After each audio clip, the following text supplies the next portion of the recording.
Bonjour à tous, nous voici dans une nouvelle vidéo, comme promis, intitulée « Quelle perle choisir pour le gardon ?» C'est vrai que cela n'est pas toujours évident à deviner ou à choisir. Il faut déjà savoir que lorsqu'on pêche le gardon, en règle générale, on peut très bien le capturer avec des vers de vase, des vers de farine, des petits vers de terreau, des asticots, des pinkies, mais aussi à la graine, chenevis, orge, froment, etc. Mais encore mieux, aussi à la baie de sureau.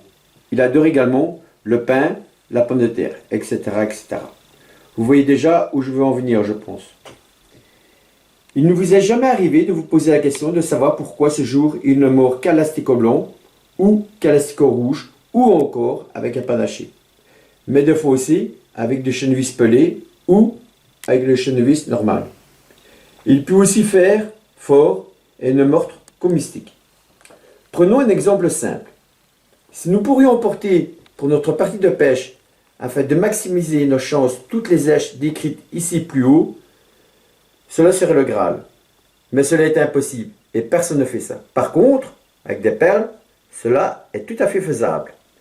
La question qui est toujours en attente, quelle est la meilleure perle pour le gardon alors? Je vais en décevoir beaucoup et peut-être me faire critiquer. Mais je vous assure, il n'y en a pas.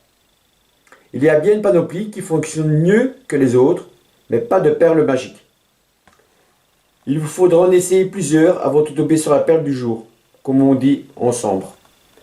Des fois, ça sera une perle brune, des fois une perle noire, une bleue, ou alors une grise, des fois aussi une orange, des fois avec deux germes blancs, des fois avec un germe blanc et un germe rouge.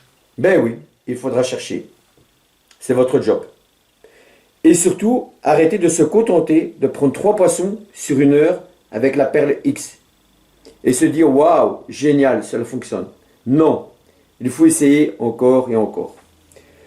Je vais vous donner un exemple. Je suis allé pêcher il y a quelques jours pour essayer une place, car je n'avais que 2 heures devant moi. Je commence par une perle noire, avec un germe blanc et rouge. Rien et rien. J'essaye à différentes distances du bord, toujours rien. Au bout de 30 minutes, je me décide de prendre une autre perle qui a déjà eu son succès.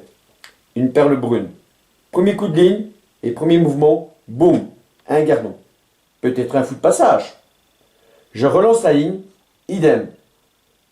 Deuxième coup de ligne, premier mouvement, un gardon. Et ainsi de suite. J'en fais une dizaine, coup sur coup. Malheureusement, je n'ai pas su poursuivre sur ma lancée car le courant a été stoppé net. Et des anecdotes de ce style, je peux vous en expliquer plein.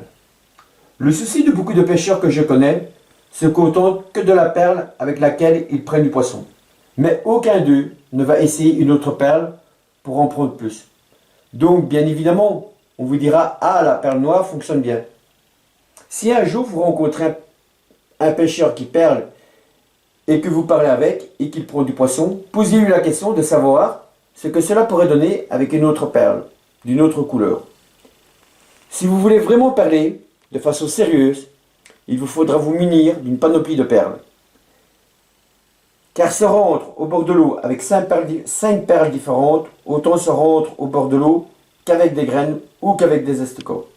Et pourtant, il vous faut absolument avoir cette panoplie de pêche, de perles, si vous voulez vraiment vous en sortir. Voilà, je vous retrouverai très prochainement dans une autre vidéo afin de savoir quel est le meilleur diamètre d'une perle à utiliser. A bientôt!